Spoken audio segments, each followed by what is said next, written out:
research and have to delve into things a little bit more. But today we're going to be a participatory group. It's not just going to be one guy standing up here and the rest of you falling asleep. I hope.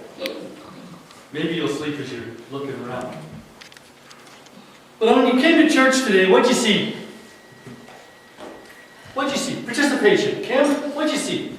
I saw the flowers planted in the container just outside our door. Smiling faces. Okay. Sunshine. Birds. Birds. And a deer ran across in front of us. We have an abundance of deer. Although they seem to be concentrated down this end of town anymore. Because my tulips have died by themselves. They didn't get chewed off too early this morning. From the drive from West Bench, what'd you see? Water? Saw a herd of horses out on the hills enjoying the sunshine. Oh yeah, you get them up there, don't you? Right in your yard though too, right? Oh, where the bean farmers being there. I grew up out there. Remember when I first moved here with Tyler, he was 8 years old.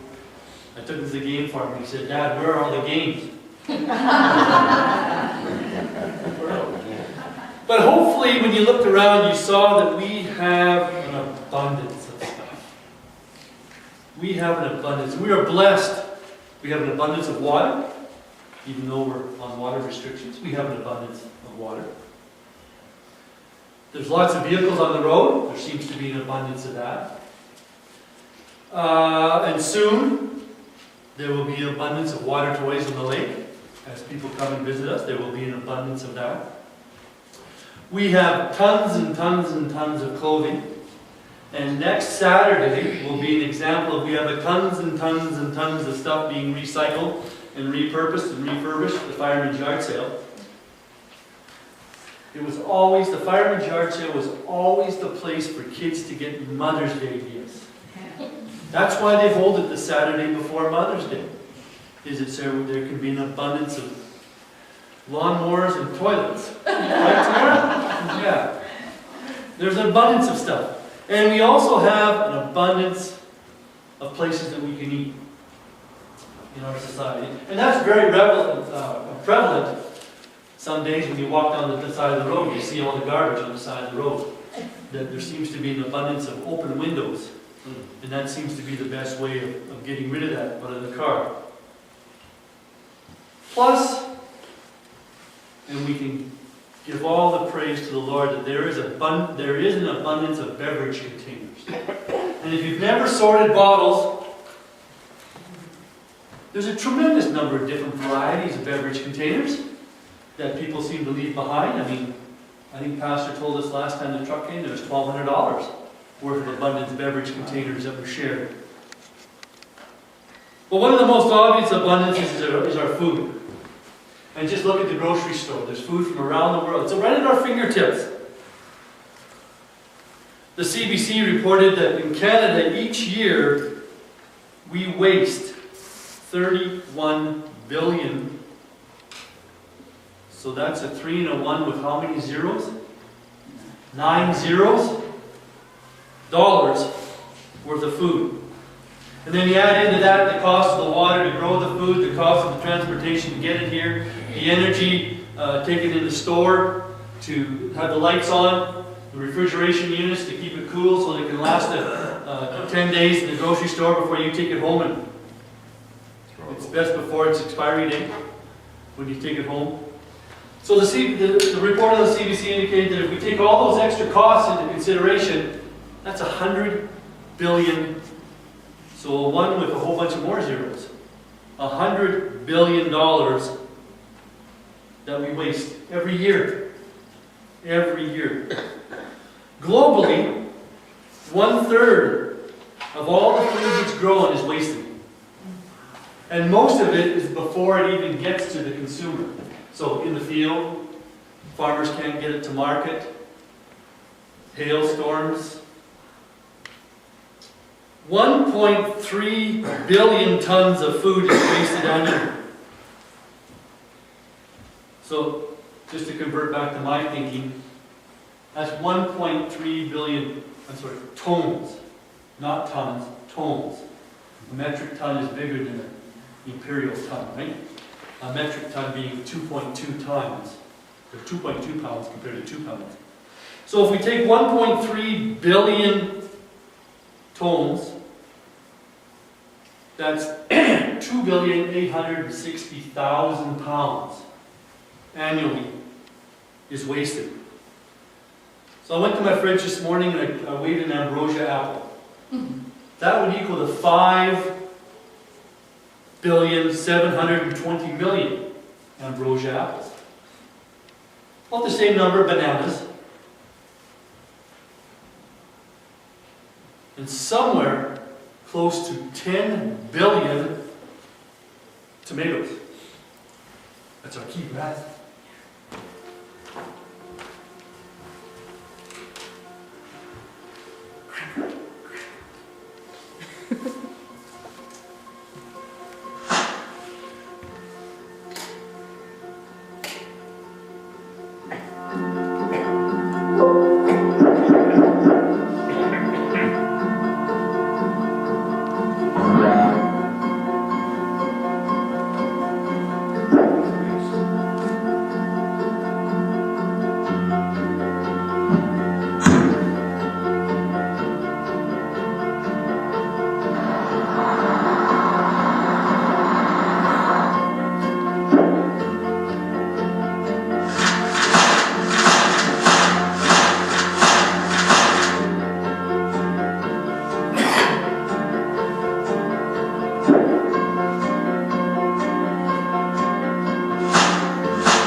I realize that video was produced by one of the largest pasta manufacturers in the world, but the information is still kind of interesting. They didn't tell us to eat more pasta, but they did share us with that information. In Scripture, God instructs farmers to share in their abundance. In Leviticus, it's written, "And now when you reap the harvest of your land, you shall not reap to the very corners of your field, nor shall you gather the gleanings of your harvest, nor shall you glean your vineyard, nor shall you gather the fallen fruit of your vineyard. You shall leave them for the needy and the stranger. I am the Lord your God." Now that must have been very, very important. That was in the 19th chapter of Leviticus. It must have been very, very important to God because he repeats it. He repeated it in Leviticus 23. "When you reap the harvest of the land, moreover, you shall not reap to the very corners of your field, nor gather the gleaning of your harvest. You are to leave them for the needy and the alien. I am the Lord, your God." When Pastor asked me to make a presentation this morning, he said he feels the work done down at Okanagan Gleaners is a very good example of caring for creation. In continuing on with that theme, for those of you that don't know, at Gleaners, we take excess vegetables, dehydrate them, and then once a year we mix all the ingredients into a healthy soup mix that's distributed around the world. And now that the mixing is done for this year, Okanagan Gleaners has 6.8 million servings of soup to share. Some will be heading off to Guatemala very, very soon. And some will be shipped in a couple of weeks and will be going to Ethiopia. According to the World Food Program, which is part of the United Nations, 795 million people will go to bed hungry tonight. That's close to 1 in 9. So 1, 2, 3, 4, 5, 6, 7, 8, 9, 10, 11, 12, 13, 14, 15, 16, 27. So 3 of us will go to bed hungry tonight. But in some countries, like Ethiopia, where we're going to be sending this, 34% of their population goes to bed malnourished. Mozambique, Afghanistan, Zimbabwe.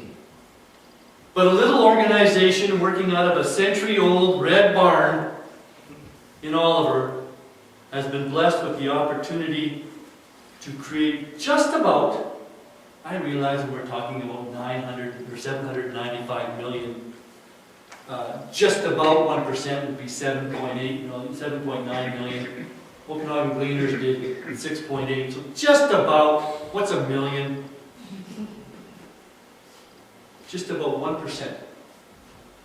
What was produced down at Okanagan Gleaners over this last year could feed 1% of the world's hungry for 1 year. That's just one tiny little organization.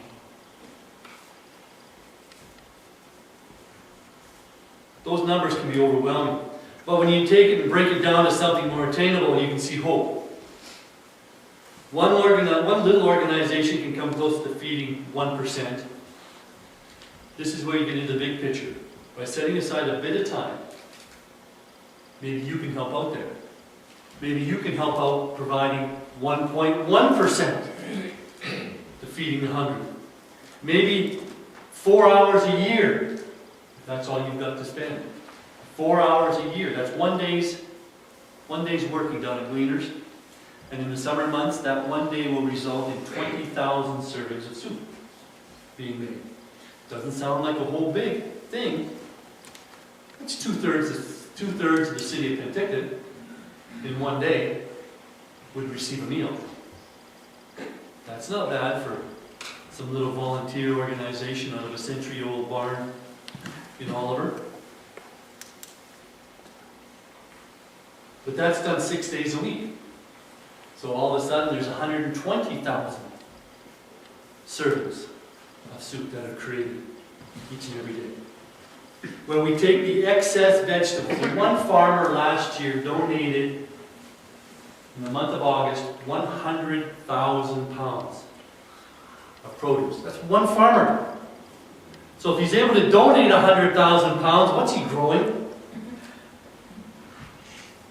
And his problem was, the reason we got so much of his is one of his buyers out of Calgary came to him on Wednesday when he was supposed to ship on Thursday, saying those tomatoes are too ripe, we don't want them. They're not pretty enough. That's a blessing. Gleaners can always use it. We can always turn that half overripe tomato into half usable and help feed the world's hungry. The other half that is overripe and maybe a little bit too ripe goes as compost with the neighbor next door. So he's able to produce cherries using compost as opposed to using commercial fertilizers. And he just loves it. So there's a way that we can help. But what that also does is it removes that 100,000 pounds of going to the landfill site. Now, some would just dig it back into the field, but when your fields are not in the position to be dug in, when you're still picking tomatoes out of those fields, you can't dig them back in, so you got to haul them away. In some cases, it costs a farmer $100 a ton. So just using that 100,000 pounds has saved the farmer $5,000 by donating it and repurposing it into soup mix, as opposed to just leaving it in the field or just hauling it to the landfill site. 1.3 billion tons a year now goes to landfill sites. So that's just a tiny, tiny little difference. You know, that 50 tons that didn't go to the landfill site will be going to Ethiopia, will be going to Mozambique, will be going to 10 Inuit communities on the Arctic Ocean. So we can contribute, we can help. And when Pastor said, you know, when he told me, he said, you know, I think that Gleaners is just an excellent example of caring for creation. Otherwise, we just sit in our window, we look out the deck, we see the lake. Why do we have watering restrictions? There's no lack of water, but we can make a difference. We can make a difference. Why not set aside 4 hours a year? That's one day, 8:30 to noon, if you can make it, to help feed the world's hungry. I realize not everyone is able to stand in one spot and pass a bucket.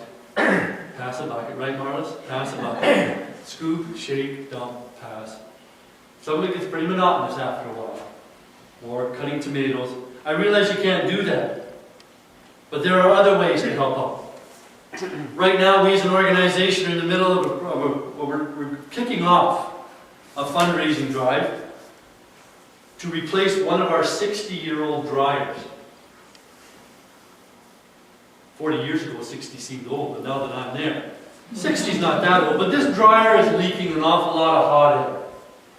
And it leaks more hot air than what it saves inside the unit. I mean, we could reduce our cost by about half, it's estimated, just by reducing the dryer, replacing that dryer. That's a $200,000 bill.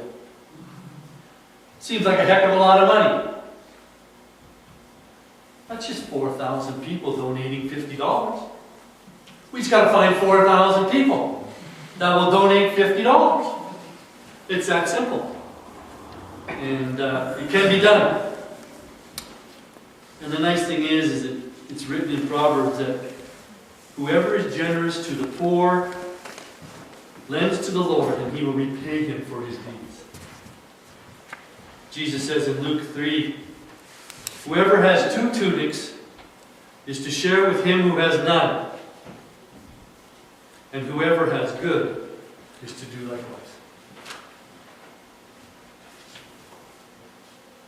Scripture tells us that the harvest is plentiful, but the laborers are few. Therefore, pray earnestly to the Lord of the harvest to send out laborers into His harvest.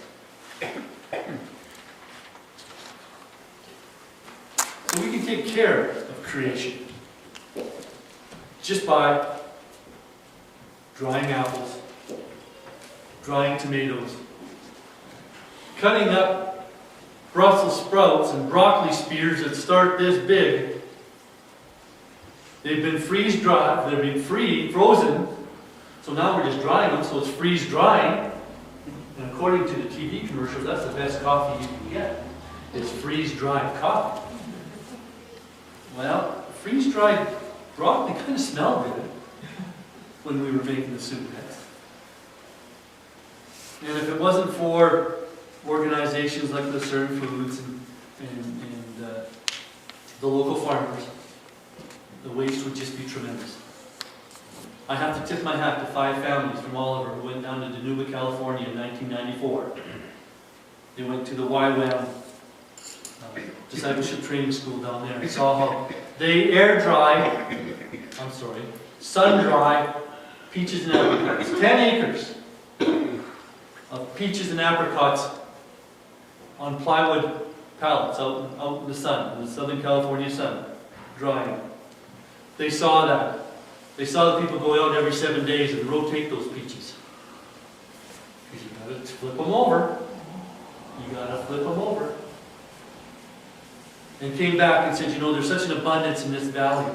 Back in 1994. And of course the abundance is only more now than it was in 1994. When one farmer can donate 100,000 pounds. We have a potato farmer over in Grand Forks. So far, in 2016, in March and April, he donated us 70,000 pounds of potatoes. 70,000 pounds of potatoes that he could sell to a cattle rancher or a pig farmer for 25 cents a pound, but he chooses to help feed the world's hungry. That's kind of cool. That's kind of cool. He makes that choice. And he's got another 50,000 pounds waiting. So again, if that's one farmer, 120,000 pounds that they've donated,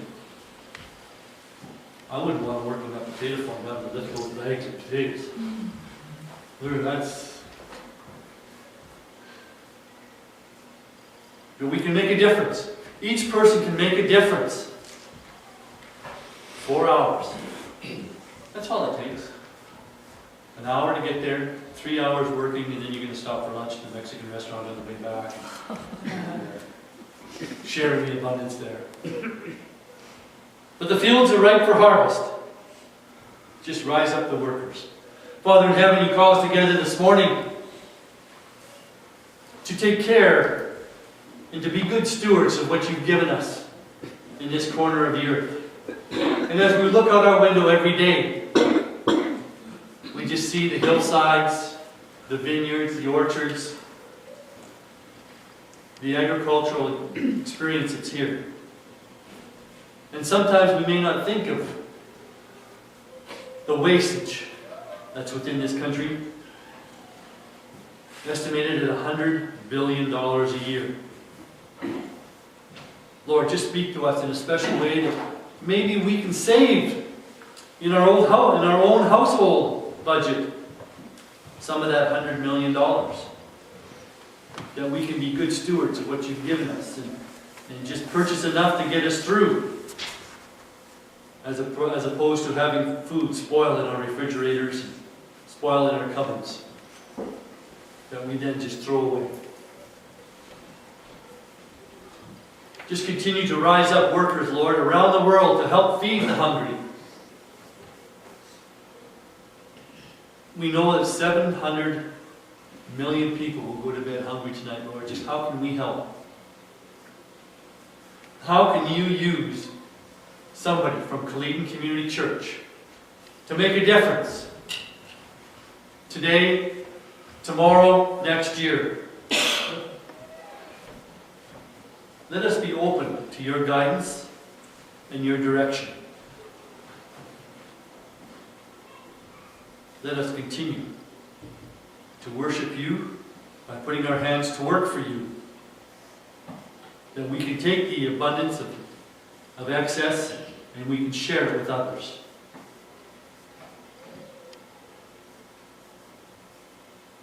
Lord, it's not likely that one of us, that 3 of us will go hungry today. But Lord, let us think of those around the world that are going hungry. How can we help? There's enough food to feed everybody. We just got to get it to them and reduce our waste. Guide us and direct us, Father, as we come to you. In Jesus' name, amen.